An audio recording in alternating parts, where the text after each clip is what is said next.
Bismillahirrahmanirrahim. Assalamualaikum warahmatullahi taala wabarakatuh. Alhamdulillah rabbil alamin, wassalatu wassalamu ala asyrafil anbiya wal mursalin wa ala alihi wa sahbihi ajma'in.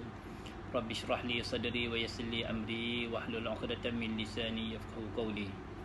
Subhanaka la ilma lana illa ma 'allamtana innaka antal alimul hakim wa la haula wa la quwwata illa billahil aliyyil azim. Amma ba'd. Alhamdulillah, summa alhamdulillah. Apa khabar semua? Mudah-mudahan pada pagi Jumaat yang mulia ini kita di dalam perlindungan, di dalam rahmat Allah Subhanahu wa taala. Muslimin semua rahimakumullah. Allah Subhanahu wa taala banyak bagi nikmat pada diri kita. Di dalam Al-Quran banyak tempat ayat-ayat yang mana Allah Subhanahu wa taala nyatakan jika sekiranya kita nak hitung akan nikmat-nikmat Allah Subhanahu wa taala, pasti tidak akan menghitungnya. Firman Allah Ta'ala, a'udzubillahi minasyaitonir rajim, wa in ta'uddu ni'matallahi la tuhsuha. Maksudnya, wahai Muhammad, wahai hamba, jika sebenarnya kamu nak hitung akan nikmat-nikmat kurniaan Allah Subhanahu wa taala, la tuhsuha, pasti kamu tidak dapat menghitungnya. Sama ada nikmat zahir ataupun nikmat batin, nikmat yang kita nampak ataupun kita tak nampak, udara, pernafasan, contoh kita tak nampak, itu merupakan nikmat Allah Subhanahu wa taala. Pemakanan kita, minum kita, pakaian kita, kenderaan dan sebagainya, alhamdulillah yang kita nampak semuanya merupakan nikmat-nikmat Allah Subhanahu wa taala. Dan harus kita ingat, sesungguhnya setiap nikmat yang dikurniakan kepada kita hamba akan ditanya oleh Allah Subhanahu wa taala. Bagaimana firman Allah Ta'ala selalu kita baca, a'udzubillahi minasyaitonir rajim, summa la tus'alunna yawma idzin 'anin na'im. Kemudian kamu wahai Muhammad, wahai hamba, akan ditanya yauma idzin, pada hari akhirat nanti, 'anin na'im, daripada nikmat yang Allah Ta'ala kurniakan pada diri kamu. Muslimin sebab rahimakumullah, pada pagi yang mulia ini izinkan saya untuk berkongsi beberapa hadis Nabi SAW berkenaan dengan bab sabar. Satu hadis sahih daripada Imam Bukhari rahimahullah, daripada Hadrat Anas bin Malik, katanya, Bismillahirrahmanirrahim, an Anas bin Malik qala sami'tu Rasulullah sallallahu alaihi wasallam yaqul inna Allah ta'ala qala idza talabtu abdi bihabibatayhi fasabara awwatuhu minhumal jannah, rawahul Bukhari. Hadis sahih daripada Imam Bukhari rahimahullah. Hadis diriwayatkan oleh Hadrat Anas bin Malik. Anas seorang sahabat yang unggul, yang panjang usianya bercecah 90 tahun, hidup bersama-sama Nabi SAW. Setelah wafat baginda, Anas hidup zaman Abu Bakar, Umar, Osman pun. Kemudian kata Anas, sami'tu, aku telah mendengar Rasulullah SAW, baginda SAW, yaqul, bersabda. Apa sabda baginda? Inna Allah Ta'ala qala, sesungguhnya Allah Ta'ala berfirman. Ini bukan merupakan Al-Quran, tetapi adalah hadis, disebut sebagai hadis kursi. Satu hadis daripada Nabi SAW, kedua hadis kursi yang disandarkan, kata-kata baginda disandarkan kepada Allah Subhanahu wa taala. Inna Allah Ta'ala qala, sesungguhnya Allah Ta'ala berfirman, izab talabtu abdi, bila mana aku uji hamba-hambaku. Izab talabtu, bila mana aku uji, aku cuba, abdi, hamba-hambaku, salah seorang daripada hamba-hambaku, bihabibatahi, dengan mencabut dua penglihatan dia, yakni ainaihi, dua matanya. Seorang hamba dia lahir, mungkin dia lahir tak dapat lihat, lahir keadaan dia buta, keluar daripada perut ibu dia dah buta dah, daripada awal lagi dia lahir. Ataupun kata ulama, dia lahir dia celik, alhamdulillah boleh tengok dunia, mungkin mencecah usia 5 tahun atau 4 tahun ataupun 3 tahun, contoh demam panas, maka dia mengalami sakit demam, maka matanya buta. Allah Ta'ala tarik penglihatan dia sampailah dia dewasa, sampailah dia kahwin, dia meninggal. Katakan hal keadaan dia buta. Satu, dia lahir buta. Kedua, dia celik, tapi setelah itu dia buta. Izab talabtu abdi, bila mana aku uji hamba aku tarik bihabibatahi, dengan dua perkara dia dicintai. Mata di antara nikmat yang besar. Sebahagian ulama menyatakan termasuklah maknanya uzunaihi, dua telinga. Dia lahir dia pekak, dia lahir dia bisu, tak dapat mendengar, dia tuli, contoh. Bila mana dalam hadis menyebut, bila mana aku uji hamba-hambaku bihabibatahi, dengan mencabut dua-dua penglihatan mata dia. Apa kata Allah? Fasabara, maka hamba aku memilih jalan sabar. Fasabara, maka dia sabar. Dia tidak condemn, dia tidak celak Allah Taala, kenapa aku ni buta, orang lain tak buta, aku tak dapat lihat dunia, orang lain dapat lihat dunia dan sebagainya. Fasabara, dia penuh kesabaran, sabar di atas ujian Allah Subhanahu Wa Taala. Apa janji Allah? Awwatuhu minhumal jannah, aku akan gantikan dengan dua-dua penglihatan mata dia aku cabut, al-jannah akan syurga Allah. Subhanallah, tabarak. Satu berita yang menarik, yang besar bagi, minta maaf, orang buta di luar sana, makcik-makcik, pakcik-pakcik yang kita jumpa di jalanan. Kalau kita ada kemampuan, tuan perempuan, kita beritahu kepada pakcik, wahai pakcik, wahai makcik, alhamdulillah, nak nikmat Allah Taala bagi pada pakcik yang banyak dan sebagainya. Cuma Allah Taala tarik penglihatan, sabar sedikit saja. Betullah, orang buta ni dia hampir dengan syurga Allah Taala. Janji ni dia sabar seketika, 40, 50 tahun, 60, 70 tahun dan sebagainya.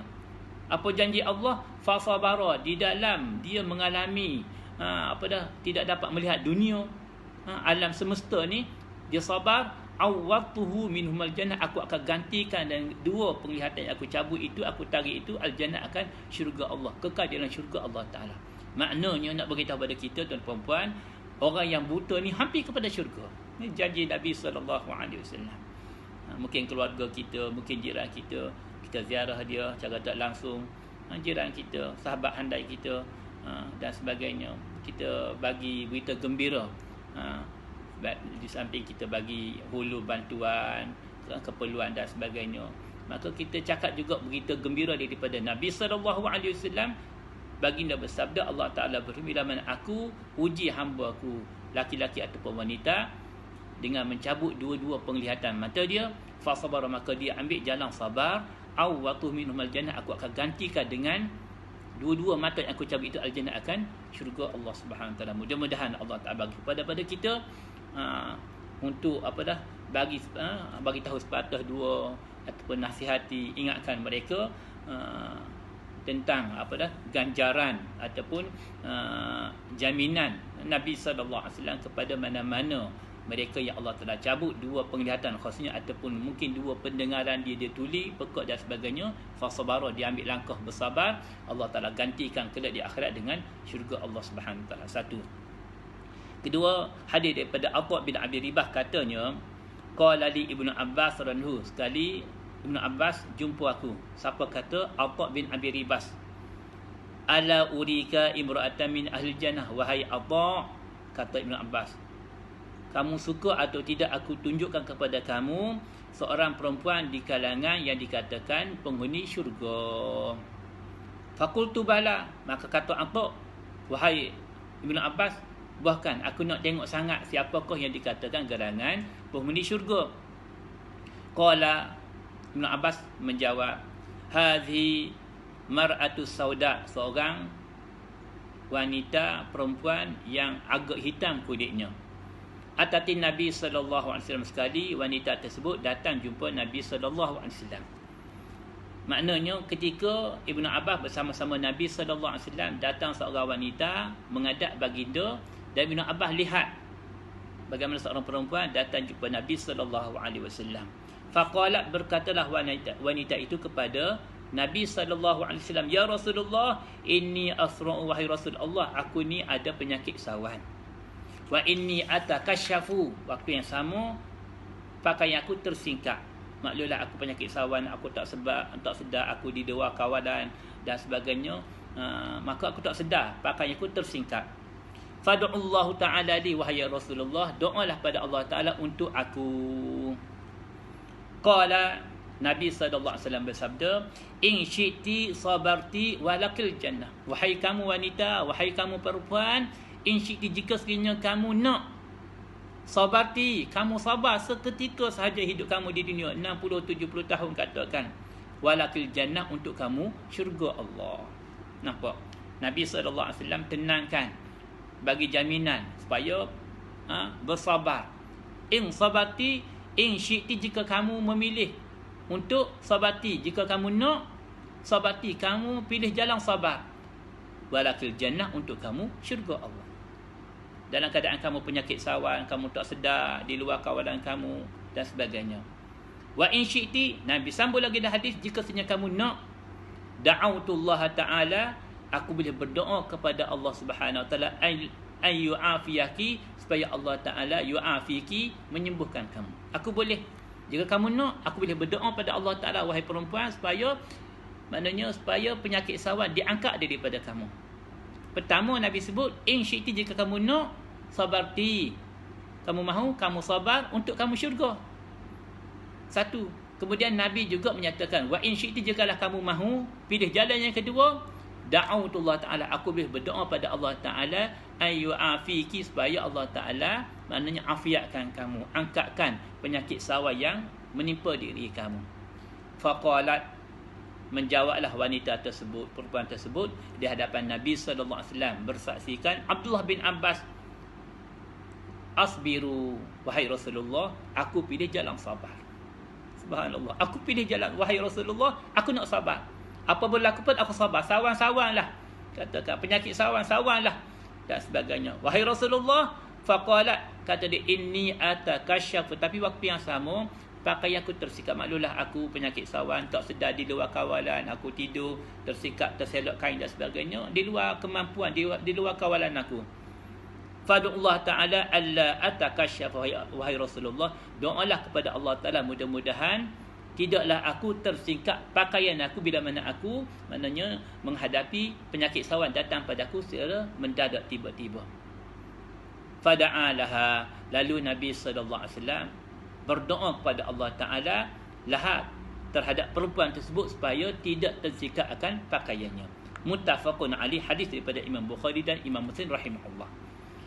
Tuan-tuan puan-puan rahimakumullah, dalam dua hadis yang saya utarakan pada pagi yang mulia ini beritahu pada kita betapa pentingnya sabar dalam kehidupan. Maknanya dengan sabar kita, subhanallah tabarakallah, menjanjikan syurga Allah Subhanahu wa taala. Sabar di antara satu sifat yang mulia. Sabar kata ulama ada tiga. Pertama, sabar di dalam menghadapi ujian Allah Taala.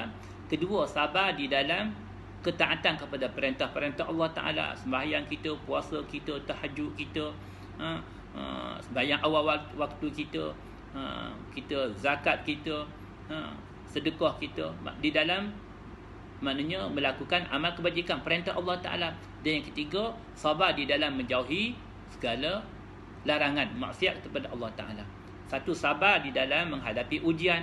Kedua, sabar di dalam menunaikan perintah Allah. Susah nak bangun subuh, demi tahajud susah, bangun alhamdulillah. Lain-lain ibadat kita sabar di dalam ketaatan kepada perintah Allah. Yang ketiga, sabar daripada menjauhi segala kemaksiatan, larangan Allah Taala. Nak bagi tahu untuk kita melakukan kemaksiatan pun kena sabar.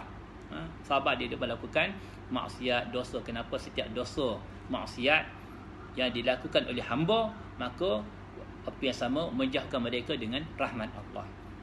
Sebab itulah terhalangnya hijab pandangan Allah Ta'ala kepada kita hamba manusia bila mana hamba melakukan kesalahan, apatah melakukan sebarang kemaksiatan, perkara yang dibenci oleh Allah Subhanahu Wa Ta'ala, maka terhalang hijab. Disebut juga rezeki seorang itu termahrum.